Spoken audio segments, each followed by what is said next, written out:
Bonjour, je suis Ogier Dolé, fondateur du blog responsabledaffaires.fr et aujourd'hui je vais te montrer comment reprendre ses études parce que c'est un sujet qui revient énormément. On va terminer ses études, on va commencer le monde du salariat, de l'entrepreneuriat et à un moment donné on va se dire eh bien il faut que je reprenne mes études parce que je ne possède pas ces compétences, parce que je n'ai pas le diplôme qui me permet d'atteindre tel salaire ou parce que finalement je n'ai pas les compétences qui vont me permettre d'atteindre tel poste que j'aimerais avoir à un moment ou à un autre. Dans cette vidéo, tu vas découvrir différentes astuces, différentes techniques pour pouvoir reprendre tes études d'une manière peut-être pas forcément comme tu l'imaginais, comme tu l'envisageais. Donc assure-toi bien de rester jusqu'à la fin de la vidéo. Et d'ailleurs, j'ai un petit cadeau pour toi que je te donnerai à la fin de cette vidéo. Première astuce, quand on va reprendre ses études, c'est déjà de se remettre à identifier qu'est-ce et pourquoi on veut reprendre des études. Et je veux aussi noter un mot avant même de parler de ça, c'est les études. Qu'est-ce que tu entends par études? Est-ce que c'est des compétences? Est-ce que c'est un domaine que tu ne connais pas? Bref, quelles sont les études que tu veux faire et pourquoi tu veux véritablement faire ça? L'objectif, le but que tu vas te fixer va permettre de te motiver et de continuer sur le chemin.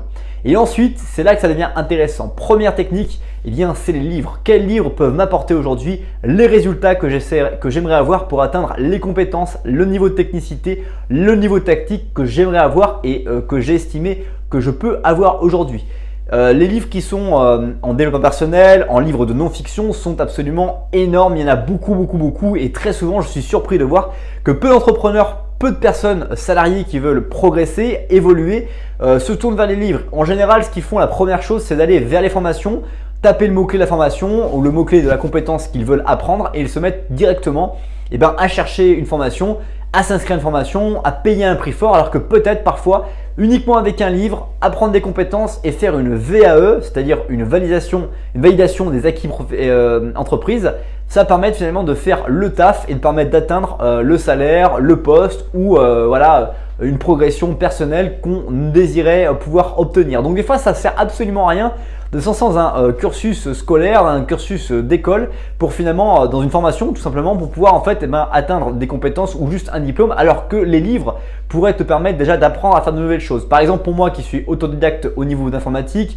au niveau des vidéos YouTube, au niveau des choses comme ça, etc. Je me suis tourné au départ vers des livres et quand j'ai vu que les livres étaient devenus une limite pour moi pour progresser, pour avancer aussi vite que je le voulais dans mon imagination, dans la vision que j'avais de mon développement, de comment j'étais à court, moyen et long terme, je me suis dit à un moment donné il faut que je me forme et c'est à ce moment-là que je me suis tourné vers des formations numériques. Et pourquoi numériques? Parce que je gagnais du temps. Ça me permettait de pouvoir très vite pouvoir travailler le matin, le midi, le soir quand je voulais à travers juste une connexion informatique, une connexion Ethernet et puis un ordinateur. Et derrière, je pouvais véritablement apprendre de nouvelles choses, écouter du coach, avoir des résultats et mettre en pratique tout de suite une formation. C'est-à-dire les formations que je suivais, c'est souvent des formations pratiques. Comment développer un blog, comment développer une chaîne YouTube, comment enregistrer des vidéos, comment travailler le plan marketing de quelque chose. Et du coup, c'est des choses que je pouvais vraiment mettre en application et qui m'ont permis de doper ma progression. Comme par exemple récemment, j'ai souscrit à une formation sur la bourse pour apprendre à placer de l'argent en bourse.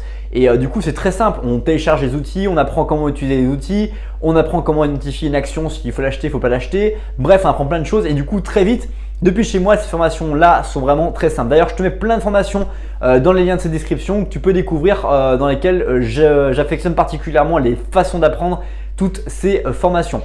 Deuxième façon d'apprendre et de reprendre ses études, c'est une formation présentielle dans laquelle je vais utiliser mon CPF, mon compte personnel formation, auquel quand on est salarié, on a le droit automatiquement. Ou si je suis entrepreneur, je vais utiliser une partie des revenus de mon entreprise pour me faire financer une formation qui coûte 10, 20, 30, 40, 50 000 euros pour un MBA directement pour pouvoir faire cette formation. Alors c'est après compliqué la formation comme ça parce que je vais devoir passer du temps en présentiel dans ma formation. Donc soit je vais devoir m'accorder avec mon patron si je suis salarié, soit en tant qu'entrepreneur, je vais devoir diminuer mon temps de présence dans l'entreprise. Donc peut-être que je peux le faire parce que mon entreprise est automatisée ou a une forte inertie. Ou peut-être que je peux pas le faire. Donc du coup, il faudra que j'accepte de perdre un chiffre d'affaires en plus de payer ma formation. Et je vais espérer aussi que grâce à ma formation, je vais pouvoir en avoir un retour sur investissement bien supérieur évidemment au coût de la formation que je vais suivre. Donc c'est aussi beaucoup de choses à réfléchir et beaucoup de plus-moins à mettre. Est-ce qu'il faut que je prenne des congés? Est-ce que mon employeur va pouvoir m'autoriser à pouvoir aller me former pour lui permettre d'atteindre de nouveaux résultats, de progresser dans l'entreprise?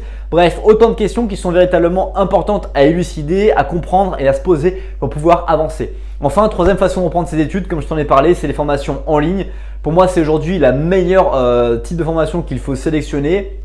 Elles sont moins chères parce qu'en général, les personnes qui font ces formations en ligne Très souvent, ils les enregistrent qu'une seule fois et derrière, du coup, ces formations elles peuvent être vendues 10, 20, 30, 1 million de fois sans que ça coûte plus cher à la personne de les fabriquer, de les faire. Il l'a fait qu'une fois, c'était suffisant.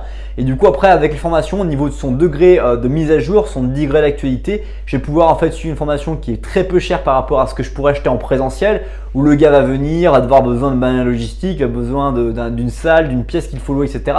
Là, en gros, on a besoin juste d'une connexion internet, donc les frais sont largement limités et nous permettent en fait d'avoir des prix de formation qui sont 2 fois voire 3 fois moins chers. Par exemple, une formation telle que je les suis dans une école, parce que moi je fais des cours en présentiel, une formation de 3 jours qui coûte 1300 euros. Et tu vas pouvoir trouver une formation de 30 jours à 500 euros sur le net. Et du coup, c'est pas du tout choquant pour moi. Quand tu es entrepreneur ou salarié, que tu vas atteindre des compétences, des résultats extraordinaires, c'est pas pour moi choquant d'investir 500 euros pour pouvoir en fait avoir des résultats et avoir un suivi de formation qui est absolument juste extraordinaire. J'espère, c'est déjà la fin de cette vidéo, j'espère t'avoir convaincu de reprendre tes études, de trouver le bon compromis pour pouvoir reprendre tes études. Si c'est le cas, abonne-toi à la chaîne YouTube sans plus tarder pour découvrir les prochaines vidéos et ne pas rater les vidéos les plus populaires. Et enfin, je partage avec toi le petit cadeau que je t'ai promis à travers le lien dans la description avec mon guide et podcast exclusif que tu peux télécharger gratuitement, 7 habitudes gagnantes. 7 habitudes pour améliorer tes relations, ton esprit, ton corps et tes finances. Merci pour ton temps consacré à cette nouvelle vidéo. Passe une bonne suite de journée et je te dis à bientôt pour une prochaine vidéo. Bye bye.